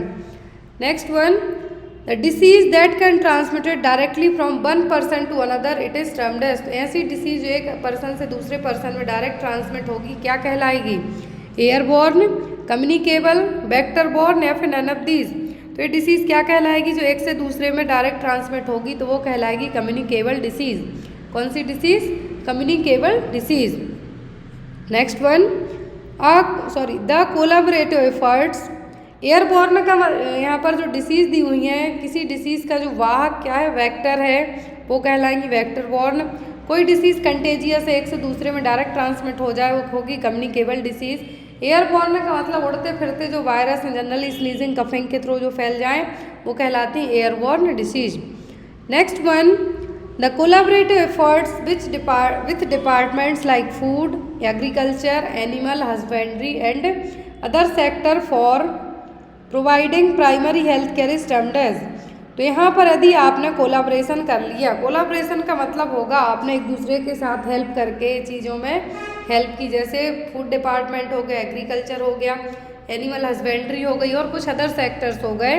तो इससे आप पर्सन को प्राइमरी हेल्थ दे सकते हैं, बेसिक केयर दे सकते हैं। तो ये क्या कहलाएगा? Community participation, inter departmental collaboration, inter sectoral collaboration या फिर एप्रोप्रिएट टेक्नोलॉजी। तो यहाँ तो ये डिपार्टमेंट का कोलाबोरेशन तो बिल्कुल भी नहीं हो रहा है, क्योंकि यहाँ पर सब चीज़ें अलग है, फूड अलग है, एग्रीकल्चर अलग है, एनिमल हस्बेंड्री अलग है और कुछ अदर सेक्टर भी हो सकते हैं। तो ये कहलाएगा आपका क्या? Inter sectoral collaboration. क्या कहलाएगा? इंटर सेक्टरल कोलाबोरेशन, क्योंकि इसमें अदर सेक्टर के लोग हैं जो काम कर रहे हैं इस चीज़ के लिए। तो क्या है? Inter sectoral collaboration. Next one है यहाँ पर, इसका आंसर आप लोग कमेंट बॉक्स में देंगे। The principles of health care which emphasize that health services must be shared equally by all people irrespective of their ability to pay is called। तो principle of health care है यहाँ पर, जिसमें health services हैं सभी को equally मिलेंगी। क्या कहलाएगा? चाहे उनकी क्षमता हो से पे करने की या ना हो। इंटरसेक्टरल, कम्युनिटी पार्टिसिपेशन, इक्विटेबल डिस्ट्रीब्यूशन या फिर एप्रोप्रिएट टेक्नोलॉजी। तो हमने प्राइमरी हेल्थ केयर के जो प्रिंसिपल पढ़े हैं यहाँ पर वही हैं। इंटरसेक्टरल कोलाबोरेशन पढ़ा है हमने, कम्युनिटी पार्टिसिपेशन पढ़ा, एप्रोप्रिएट टेक्नोलॉजी पढ़ी है, तो वही है। तो यहाँ पर अब आपको बताना है कि हेल्थ सर्विसेज जब सबको इक्वली मिलने वाली हों तो कौन सा यहाँ पर हेल्थ केयर सर्विस, ये कहलाएगा आपका इक्विटेबल डिस्ट्रीब्यूशन। हमने ये जो प्राइमरी हेल्थ केयर के प्रिंसिपल पढ़े हैं, हेल्थ केयर सर्विसेज के प्राइमरी हेल्थ केयर के प्रिंसिपल पढ़े हैं। तो अकॉर्डिंग टू दैट प्रिंसिपल यहाँ पे कहा गया है कि ऐसी स्वास्थ्य सेवाएं इक्वली सभी पर्सन को, उनके पास पैसे हैं नहीं, डजेंट मैटर, बट उनको प्रॉपर है जो केयर प्रोवाइड की जाए, तो वो कौन सी? वो इक्विटेबल डिस्ट्रीब्यूशन। आपको एग्जाम में प्राइमरी हेल्थ केयर के प्रिंसिपल एलिमेंट्स, दोनों चीज़ें याद रखने। प्रिंसिपल की बात करें तो टोटल 8 रहेंगे, एलिमेंट्स की बात करें तो पार्टिसिपेशन, जो intersectoral collaboration, appropriate technology and equitable distribution है। क्या है इसके? ये एलिमेंट्स हैं, ये प्रिंसिपल हैं। और 8 हैं जो क्या है आपके टाटा डिक्लेरेशन के तहत 1978 से इनको शुरू किया गया था। अगला क्वेश्चन है यहाँ पर, degree of resistance against a pathogen is known as. किसी भी बीमारी के सामने जो हमारी प्रतिरोधक क्षमता है, लड़ने की ताकत है, वो क्या है? इम्यूनिटी कहलाएगी, हेल्थ होगा, रिस्क फैक्टर होगा कि प्रीडिस्पोजिशन होगा? I think it's better. तो ये क्या होगा आपका? ये कहलाएगी हमारी इम्यूनिटी और प्रतिरक्षा। किसी भी बीमारी से लड़ने के लिए जो हमारी बॉडी क्या करेगी, आपको कोई भी सर्दी जुकाम खांसी कुछ भी होता है, पैथोजन जो कि वायरल है कॉमनली, तो यहाँ पर हमारी बॉडी उससे फाइट करने का काम करती है, वो क्या कहलाती है? हमारी इम्यूनिटी। नेक्स्ट वन है यहाँ पर, विच of the following term is linked with inflammation of the fallopian tube. Fallopian tube के इन्फ्लामेशन के लिए कौन सा टर्म यूज़ किया जाता है? फैलोपियन ट्यूब और ओवेरियन ट्यूब के नाम से भी हम इसको यूट्राइन ट्यूब और fallopian tube. Endometritis, vaginitis, cervicitis या फिर साल्पिंजाइटिस, किस नाम से जानते हैं हम? फैलोपियन ट्यूब में यदि इन्फ्लामेशन या इन्फेक्शन हो जाता है तब। एक आपने पढ़ा है साल्पिंजेक्टोमी। साल्पिंजेक्टोमी मतलब क्या है? टोमी जोड़ दिया मतलब काट पीट के अलग करना है। लेकिन यहाँ पर सूजन, यदि फैलोपियन ट्यूब के सूजन की बात की जा रही है तो वो क्या कहलाएगा आपका, साल्पिंजाइटिस। वेजाइना में हो रहा तो वेजाइनाइटिस, सर्विक्स में हो रहा तो सर्विसाइटिस, एंडोमेट्रियम जो लेयर है यूट्रस की उसमें यदि किसी तरीके का इन्फेक्शन वगैरह डेवलप होता है तो यहाँ पर क्या होगा, साल्पिंजाइटिस। यदि यहाँ पर इसी को कहा कि फैलोपियन ट्यूब में कुछ ब्लॉकेज है या कुछ सर्जरी के थ्रू इसको रिमूव किया जाना है तब ये क्या कहलाएगा, साल्पेंजेक्टोमी। जहाँ पर भी जो आप ANM वाले हों या फिर CHO कोई सा भी एग्ज़ाम दे रहे हो जहाँ पे टॉमी वर्ड जोड़ दिया जाता मतलब काटना है, मेडिकल टर्मिनोलॉजी में जहाँ टॉमी जोड़ दिया मतलब काटना है, आइटिस जोड़ दिया मतलब इन्फेक्शन इन्फ्लामेशन है, हीम जोड़ दिया मतलब ब्लड से रिलेटेड है। Next one is at birth neonate has to be suctioned. यदि जब बच्चा जन्म लेता है तो जन्म के समय नवजात को है जो क्या करना पड़ता है, एज अ रूटीन प्रैक्टिस है हमारी सक्शनिंग करना, एज अ स्टिमुलेशन है, only when visible secretion is present, या फिर only when there is suction device. क्या है जो यहाँ पर सक्शनिंग आप करते हैं, मैंने आपको कई बार पढ़ा है, फर्स्ट सक्शनिंग बेबी में mouth and then after nose. Reason ये है कि बच्चा एस्पिरेट ना कर जाए, मुंह में जो भी एमनियोटिक फ्लूइड वगैरह रह गया है या फिर जो विजिबल सक्शनिंग है तो उसके लिए हमेशा सक्शनिंग पहले ओरल होती है, आफ्टर दैट नेजल होती है कि बच्चा एस्पिरेट ना कर पाए जो भी उसके मुंह में है। तो यहाँ पर सक्शन कब करनी है, जब आपके पास विजिबल सीक्रेशन शो हो रहा हो, तब क्या है, विजिबल सीक्रेशन प्रेजेंट हो तब आपको क्या करना है, सक्शनिंग करनी है। Next one, when the buttocks of the baby is presenting part, this type of presentation is called। तो जब भी बच्चे के जो प्रेजेंटिंग पार्ट्स क्या हैं, बटुक्स हैं, क्या है, नितंब है और बटुक्स हैं, तो ये प्रेजेंटेशन क्या कहलाएगा, सेफेलिक, वर्टिक्स, ब्रीच या फिर बटुक्स। हमने ये चारों पढ़े हैं। सेफेलिक में हेड है जो आपका रहेगा top part of the head, यहाँ पर हम इसको ये कह सकते हैं कि जो फ्रंटल हेड है थोड़ा आगे रहेगा। वर्टिक्स, इसमें भी ये नॉर्मल है दोनों। ब्रीच में क्या रहेंगे, पैर रहेंगे नीचे, लेग रहेंगे डाउन साइड। ब्रीच में क्या होंगे, लेग होंगे सिर की जगह। बटुक्स में बटुक्स ही रहेंगे। तो ये कहलाएगा आपका कौन सा प्रेजेंटेशन, सेफेलिक, वर्टिक्स, ब्रीच या बटुक्स। तो यहाँ पर प्रेजेंटिंग पार्ट क्या है, बटुक्स है, मतलब बच्चा क्या है, उल्टा है, उल्टा है बच्चा, मतलब ये क्या कहलाएगा, ब्रीच प्रेजेंटेशन। क्या होगा, ब्रीच प्रेजेंटेशन। अगला क्वेश्चन, यदि नॉर्मल पूछें कि नॉर्मल है जो प्रेजेंटिंग पार्ट हेड है नॉर्मल, तब आप क्या कहेंगे, वर्टिक्स प्रेजेंटेशन और सेफेलिक प्रेजेंटेशन। नेक्स्ट वन, क्योंकि कॉमन 90% प्रेजेंटेशन क्या होता है, सेफेलिक, वर्टिक्स। लेकिन यदि बात करें हम कि एबनॉर्मल में, तो एबनॉर्मल में जो बच्चे का यदि बटुक्स प्रेजेंटिंग पार्ट में है, मतलब क्या होगा, यहाँ पर ये होगा ब्रीच प्रेजेंटेशन। लॉन्गिट्यूडनल लाई जो कि कॉमन है जो कंसीडर की जाती है। लाई की बात करें हम, मतलब बेबी का जो हेड है सिम्फाइसिस प्यूबिस से लेके जो नेक्स्ट पार्ट है वो चेस्ट तक जो रहे, मतलब लॉन्गिट्यूडनल मतलब कि सीधा स्ट्रेट। ट्रांसवर्स मतलब ये देखिए यहाँ पर ये रही यहाँ पर वेजाइनल एरिया और ये रहा इस साइड चेस्ट। यदि बच्चा इस तरीके से है, यहाँ पे हेड है और इधर उसके लेग हैं, तो यदि लाई की बात करें तो ये कहलाएगी लॉन्गिट्यूडनल लाई। लेकिन जब यदि यही बच्चा इस तरीके से पूरा है जो इस तरीके से हो जाए, ऐसा हो जाए, तो ये कहलाएगा ट्रांसवर्स लाई। नॉर्मल की बात करें तो नॉर्मल क्या होती है, लॉन्गिट्यूडनल लाई। प्रेजेंटेशन की बात करें तो सेफेलिक और vertex presentation. Next one, all of the following are danger sign during intranatal period except. सभी डेंजर साइन है इंटरनेटल पीरियड के किसी एक को छोड़कर। ऑप्शन में है no pain after rupture of membrane, meconium stained liquor, collapse during labour, placenta separated within half an hour after delivery. यहाँ पर सभी डेंजर साइन है। इंटरनेटल पीरियड का मतलब है ड्यूरिंग द डिलीवरी के टाइम पर। ड्यूरिंग द डिलीवरी मतलब डिलीवरी के दौरान जो पीरियड कहलाता है वो क्या कहलाता है, इंटरनेटल पीरियड। अब इंटरनेटल पीरियड में डेंजर साइन है किसी एक को छोड़कर, मतलब एक क्या है, नॉर्मल है। यदि मेम्ब्रेन रप्चर हो जाए, दर्द नहीं है, तो ये भी नॉर्मल नहीं है। दूसरा मेकोनियम स्टेंट लिक्वर, ये भी एबनॉर्मल जो लेबर को कंसीडर कर सकते हैं। यदि लेबर के दौरान जो लेडी है कोलैप्स हो जाए तो भी प्रॉब्लम है, लेकिन यदि प्लेसेंटा बच्चा डिलीवर होने के विदिन 30 मिनट में बाहर आ जाता है तो ये क्या है, नॉर्मल है। तो यहाँ पर एक्सेप्ट करके ही पूछा है, मतलब कि एक नॉर्मल साइन पूछा है, तो क्या होगा आपका ऑप्शन नंबर 4। बाकी जो 3 हैं आपके क्या हैं, ये डेंजर साइन है। क्लियर। नेक्स्ट वन इज, और जो यहाँ पे आपको पेपर दिख रहे हैं इसी तरीके से पेपर को बुक में भी ऐड किया गया है। बुक में मैंने 35 से ज़्यादा ANM MPHW और फीमेल हेल्थ वर्कर के क्वेश्चन पेपर ऐड किए हैं।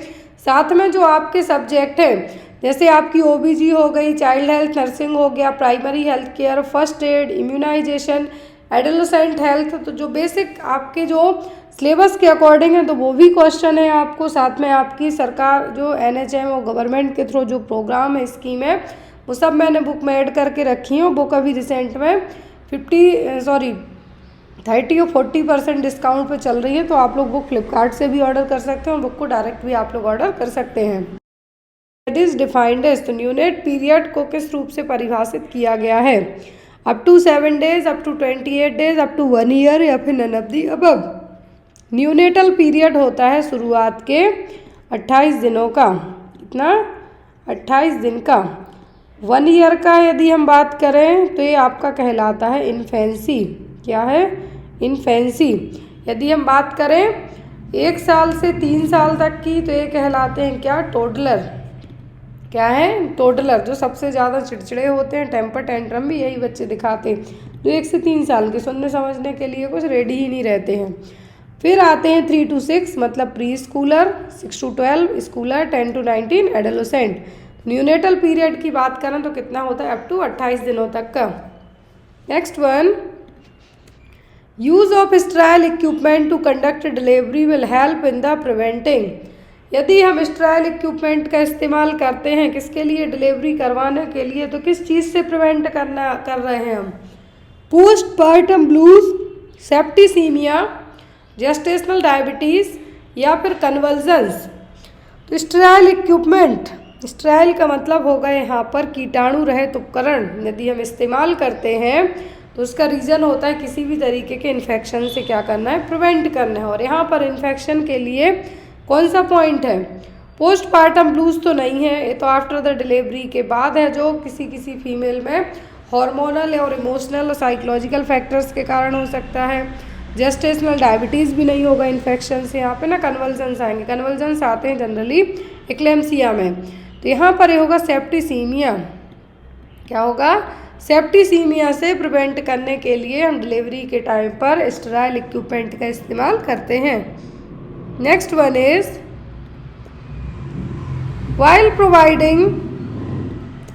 while providing first aid hand sanitizer can be used for disinfecting the hands when। तो यहाँ पर जब हम हैंड सैनिटाइज़र का इस्तेमाल करते हैं तब हाथ कैसे होते हैं, hand is visibly soiled, hand is not visibly soiled, या फिर when the hand is injured और when soap and water is present. जब साबुन पानी होता है तो हम जो सैनिटाइज़र का इस्तेमाल नहीं करते हैं, मिट्टी वगैरह लगी होती है तब भी हम साबुन पानी के इस्तेमाल से ही धो लेंगे।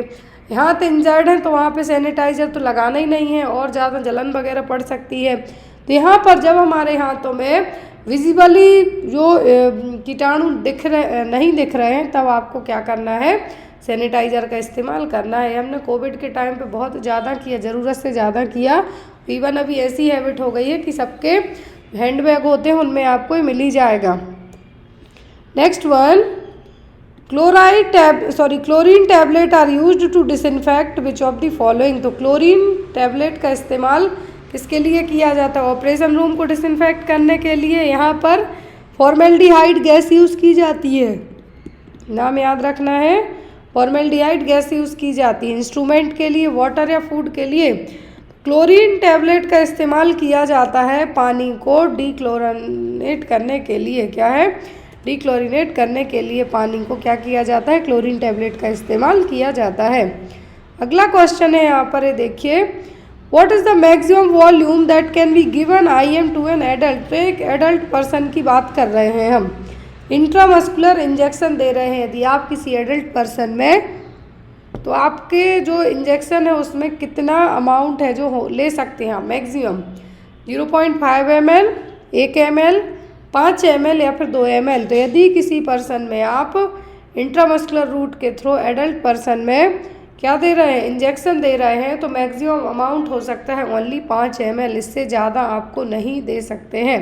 IM में, IV में दे सकते हैं क्योंकि डायरेक्ट ब्लड फ्लो हो रहा है वेंस में, तो उसके थ्रू सर्कुलेट हो जाएगी मेडिकेशन या ब्लड जो भी आप दे रहे हैं, लेकिन IM में ओनली 5 ml मैक्सिमम है।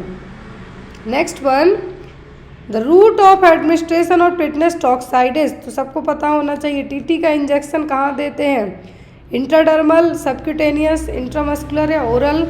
तो ओरल देते हैं हम, ओरल देते हैं क्या, पोलियो OPV प्लस रोटावायरस, क्या देते हैं, रोटावायरस डायरिया से प्रिवेंट करने के लिए। सबक्यूटेनियस क्या देते हैं, मीजल्स देते हैं।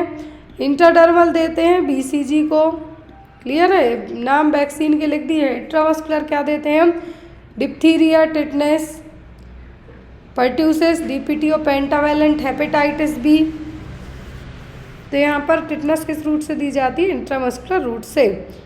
Next one is study of mode of transmission of diseases called, बीमारी के संचरण का, किसी भी रोग के संचरण के मोड को क्या कहा जाता है, पैरासाइटोलॉजी, एपिडेमियोलॉजी, नोजोलॉजी, इम्यूनोलॉजी, क्या कहलाए गए।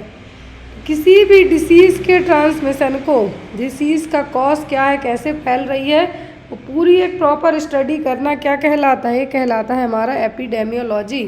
क्या है, महामारी विज्ञान और एपिडेमियोलॉजी। तो यहाँ पर आपको इसके यदि फादर पूछे जाएं तो वो कौन है, जॉन स्नो, नाम याद रखना है, जॉन स्नो, एपिडेमियोलॉजी के जनक के तौर पे जाने जाते हैं जॉन स्नो। महामारी विज्ञान और किसी भी बीमारी की शुरुआत से लेके एंड तक की जो स्टडी है वो पूरी सिस्टमेटिक स्टडी क्या कहलाती है, epidemiology. Next one, dehydration is caused in the human body due to, मानव शरीर में निर्जलीकरण निम्नलिखित के कारण होता है, loss of water, loss of salt, loss of vitamin या फिर loss of minerals.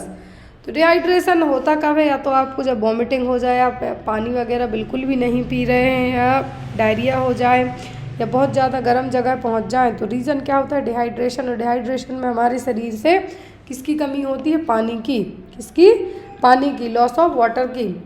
Next one, patient with which of the following disease are treated with injection of B12, किस बीमारी वाले पेशेंट को आप विटामिन B12 के इंजेक्शन से treat करेंगे। ऑप्शन में है यहाँ पर Bell's palsy, diabetic mellitus, Crohn's disease या परनीसियस एनीमिया। क्रॉन्स डिसीज में तो सब म्यूकोसल लेयर है वो पूरी छिल जाती है। तो यहाँ पर जो आपको कहा गया है इंजेक्शन के फॉर्म में ट्रीट करना है विटामिन B12 इंजेक्ट करके, और ये करना है आपको परनीसियस एनीमिया के केस में, किसमें, इंजेक्शन दिया जाता है परनीसियस एनीमिया के लिए। डायबिटिक मेलाइटिस के लिए तो इंसुलिन दिया जाएगा। बेल्स पाल्सी और फेस पाल्सी जिसमें 7वें नंबर की क्रेनियल नर्व क्या होती है, डिस्टर्ब रहेगी। तो यहाँ पर B12 के लिए क्या दिया, B12 किसके लिए दिया जाएगा, परनीसियस एनीमिया के लिए। Next one is the national health policy aims to reduce infant mortality rate to by 2025। तो राष्ट्रीय स्वास्थ्य नीति नेशनल हेल्थ पॉलिसी के तहत 2025 तक जो इन्फेंट मोर्टालिटी है IMR है, जो कितना रिड्यूस करने का टारगेट है, 16, 18, 25 या 28। तो यदि IMR की बात करें, हाईएस्ट इन्फेंट मोर्टालिटी रेट वाला स्टेट था Madhya Pradesh, MP, I think 51 और 7 कुछ था, आप चेक कर लीजिए एक बार। 2025 तक टारगेट रखा गया है कि कितना लेके आना है, 16 तक ही, कितना, 16 तक ही। अगला क्वेश्चन है यहाँ पर, विच of the following study determine prevalence of disease, किसी भी डिसीज़ की प्रेवलेंसी के लिए कौन सी स्टडी की जाएगी, longitudinal, cross sectional case control या कोहॉर्ट स्टडी। प्रिवलेंस केस में क्या होते हैं, जितने भी न्यू प्लस ओल्ड दोनों तरीके के केसेस हैं उनकी स्टडी यहाँ पे की जाएगी प्रिवलेंसी में। तो प्रिवलेंस केस है यहाँ पर, या फिर व्यापकता निर्धारित करना है किसी भी बीमारी की, तो कौन सी स्टडी होगी, वो होगी क्रॉस सेक्शनल स्टडी। क्या है, cross sectional study. Next one है the male sex hormone is. Male sex hormone कौन से हैं, टेस्टोस्टेरोन, एस्ट्रोजन, प्रोजेस्टेरोन या कॉर्टिसोल। एस्ट्रोजन तो फीमेल का है, प्रोजेस्टेरोन भी, लेकिन सेक्स हार्मोन की बात की गई है तो मेल सेक्स हार्मोन होता है टेस्टोस्टेरोन। क्या होगा, testosterone. Next one full form of BCG, इतना सिंपल सा क्वेश्चन है। BCG bacille Calmette Guerin. क्या है, वेसिलाई कालमेटिक यूरिन और वेसिलाई कालमेटिक यूरिन। तो यहाँ पर ऑप्शन में देखिए कहाँ है, फर्स्ट में तो बैक्टीरिया कालमेटिक यूरिन है, दूसरे में वेसिलाई कालमेटिक यूरिन, फिर bachelor of care giver for newborn या फिर नन ऑफ दी अबव। बहुत ही ईजी सा है। बीसीजी वैक्सीन दी जाती है टीबी को प्रिवेंट करने के लिए, किसके लिए, टीबी को प्रिवेंट करने के लिए, ट्यूबरक्लोसिस के लिए, और इससे जो प्रिवेंशन मिलता है वो 20 ईयर तक का ही मिलता है, 15 से 20 साल तक का प्रिवेंशन मिलता है टीबी होने से।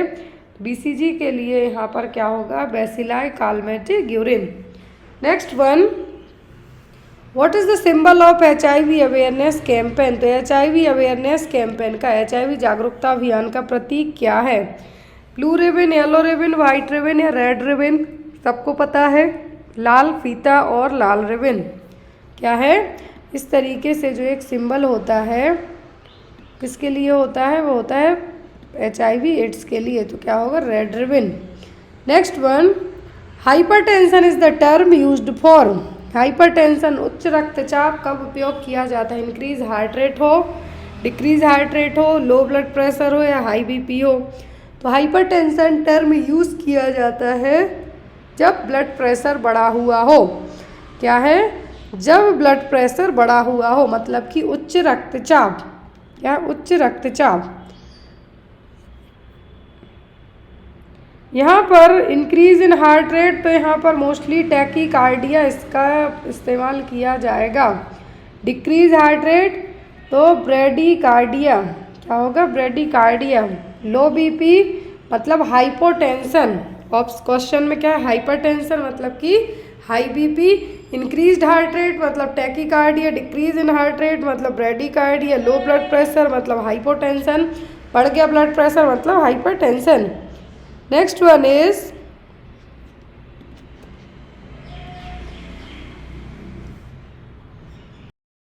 Disorder blood has defective haemoglobin. कौन से ब्लड डिसऑर्डर में हीमोग्लोबिन डिफेक्टिव होगा, हेमेटोमा, हेमेच्यूरिया, हीमोफीलिया या सिकल सेल एनीमिया।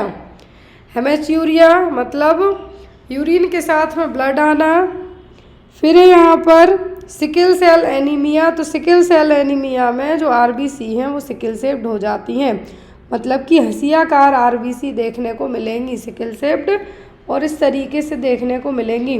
जो नॉर्मल ब्लड फ्लो हो रहा है हमारा, इस तरीके से जो सेल्स होंगी सर्किल होंगी, लेकिन जब ये इस तरीके से होंगी तो ब्लड फ्लो तो होगा ही, लेकिन यदि ये जब ज़्यादा अमाउंट में बढ़ेंगी तो प्रॉपर ना ऑक्सीजन जाएगी ना ब्लड की सप्लाई प्रॉपर होगी। तो डिफेक्टिव हीमोग्लोबिन देखने को मिलता है किसमें, सिकल सेल एनीमिया में। किसमें होगा, सिकल सेल एनीमिया में। अगला क्वेश्चन है हमारा एडोलेसेंट हेल्थ से, क्वेश्चन है यहाँ पर किशोरी शक्ति योजना। किशोरी, यहाँ पर ऑप्शन बाद में देखा कीजिए आप, पहले किशोरी का और आपने किशोरावस्था पढ़ी है, उसका मतलब क्या होते हैं, एडोलेसेंट हेल्थ। अब यहाँ पर क्वेश्चन में empowerment of women under maternity benefit scheme, adolescent girls scheme under ICDS, free and compulsory education for girl, child care home scheme for female juvenile delinquents. Kishori Shakti Yojana, किशोरी से जुड़ गया मतलब एडोलेसेंट हेल्थ। क्या है, किशोरी का मतलब होता है किशोर या किशोरी है यहाँ पर, मतलब गर्ल्स की बात की जा रही है, मतलब एडोलेसेंट हेल्थ में एडोलेसेंट गर्ल की बात की जा रही है, तो वो क्या होगा, ICDS के तहत किशोरियों के लिए योजना है, किशोरी शक्ति योजना। एक होता है RBS के राष्ट्रीय बाल स्वास्थ्य कार्यक्रम, एक होता है RKS के राष्ट्रीय किशोर स्वास्थ्य कार्यक्रम। नेक्स्ट वन,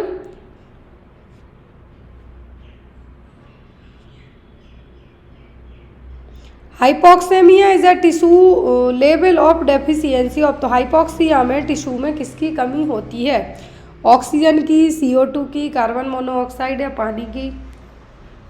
तो यदि हाइपोक्सिया की बात की जा रही है मतलब टिश्यू में किसकी कमी हो रही है? ऑक्सीजन की। किसकी? ऑक्सीजन की। Next one, which of the following is spread by contaminated water. तो यहाँ पर इनमें से क्या है जो गंदे दूषित पानी से फैलेगा? डेंगू, इंसेफेलाइटिस, टाइफाइड या फाइलेरियासिस। तो इनमें से कंटामिनेटेड वाटर से जो होने वाली प्रॉब्लम है वो है टाइफाइड। गंदा खाने पीने से होने वाली बीमारी क्या है? टाइफाइड। अगला क्वेश्चन है, Chennai is the capital of. Chennai किसकी राजधानी है? सबको पता है। कर्नाटक की तो क्या है? बेंगलुरु। उड़ीसा की भुवनेश्वर। केरला की तिरुवनंतपुरम। तमिलनाडु की क्या हो गई? चेन्नई। क्या है? चेन्नई। अगला क्वेश्चन है, anti malaria month in India is observed every year in the month of. तो भारत में हम एंटी मलेरिया मंथ मनाते हैं हर साल। कब? अप्रैल, मई, जून, सितंबर में। सितंबर में हम क्या मनाते हैं? न्यूट्रिशनल।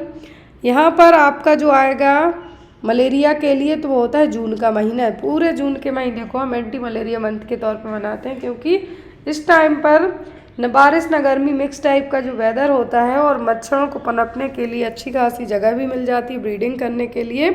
तो जून को हम क्या मनाते हैं? Anti malaria month. Next one, which day of the year is observed as world thyroid day. तो विश्व थायराइड दिवस कब मनाते हैं हम? मई 12, मई 10, मई 29 या मई 25। तो 12 मई को तो हम इंटरनेशनल नर्सेस डे मनाते हैं। क्या? अंतर्राष्ट्रीय नर्सेस दिवस। विश्व थायराइड दिवस के रूप में मनाया जाता है मई 25। क्या है? मई 25। नेक्स्ट वन, यहाँ पर ये आपका जीके के रिगार्डिंग क्वेश्चन है। तो यहाँ पर आपको जो पूछा था कि recently which former Indian spinner है पास्ड अवे। तो यहाँ पर एज पर यदि आपको इस तरीके से क्वेश्चन आए रिसेंट में, जो यदि अब आपको आए, यदि अब आप, तो यहाँ पर स्पिनर मतलब धावक की बात की गई थी तो वो थे कौन? मिल्खा सिंह। लेकिन यदि अभी नाउअडेज आप 2025 में पेपर दे रहे हैं, यदि आपसे कोई बिजनेसमैन या इंडस्ट्रियलिस्ट के रिगार्डिंग क्वेश्चन आए तो आपको यदि ऑप्शन में रतन टाटा हो जी हो तो आप उसको मार्क जरूर कीजिएगा। Next one, who has appointed as the new civil aviation minister. तो जैसा मैंने आपको कहा कि ये पेपर क्या है आपका? प्रीवियस पेपर है। तो जो अभी रिसेंट में पहले ज्योतिरादित्य सिंधिया जी थे, एविएशन मिनिस्टर कौन थे? ज्योतिरादित्य सिंधिया जी ही थे। लेकिन नाउअडेज कौन हो गए हैं? नाउअडेज हैं Shri Kinjarapu Ram Mohan Naidu. Ministry of civil aviation किसके पास आ गई है? श्री किंजरापू राम मोहन नायडू, या फिर आपको राम मोहन नायडू का नाम बस याद रखें जो आपके लिए हेल्पफुल होगा। नेक्स्ट वन इज,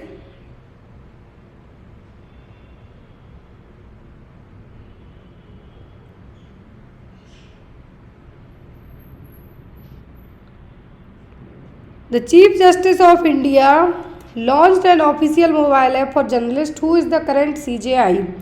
तो अभी अब रिसेंट के CJI का नाम भी आपको याद रखना है। तो एवियन मिनिस्टर बता दिए मैंने आपको, नाम याद रखिएगा आप इनका। अभी आपको पहले थे ज्योतिरादित्य सिंधिया जी, लेकिन अभी नाउअडेज कौन हो गए हैं? राम मोहन नायडू का नाम याद रखें आप, वो काफ़ी है आपके लिए। अब आपके यदि हम CJI की बात करें तो नए CJI हैं जो अभी इस बार के बने हैं, रिसेंट में ही बने हैं, वो कौन है? संजीव खन्ना। नए CJI कौन है? संजीव खन्ना। उनका नाम यहाँ पे नहीं है, पहले वेंकट रमना थे। अगला क्वेश्चन है, world health day is observed every year on. तो विश्व स्वास्थ्य दिवस हम मनाते हैं हर साल 7 अप्रैल को। कब? 7 अप्रैल को। अगले में है आपको नेशनल डॉक्टर्स डे। भारत में वर्ष के कौन से दिन को राष्ट्रीय चिकित्सक दिवस के रूप में मनाया जाता है, तो वो होती है जुलाई 1। क्या होती है? जुलाई 1। Next one is what is the profession of Rohit Sardana? Rohit Sardana जिनकी हार्ट अटैक के कारण है जो डेथ हो गई थी, वो कौन थे? वो थे जर्नलिस्ट। सबको पता है कौन थे? जर्नलिस्ट। नेक्स्ट है यहाँ पर which Indian boxer has won the 5th successive medal at the Asian boxing championship? तो उस टाइम पर जो एशियन बॉक्सिंग चैम्पियनशिप हुई थी 2021-22 के टाइम पर, तो वहाँ पर विनर बने थे शिवा थापा। कौन थे? शिवा थापा।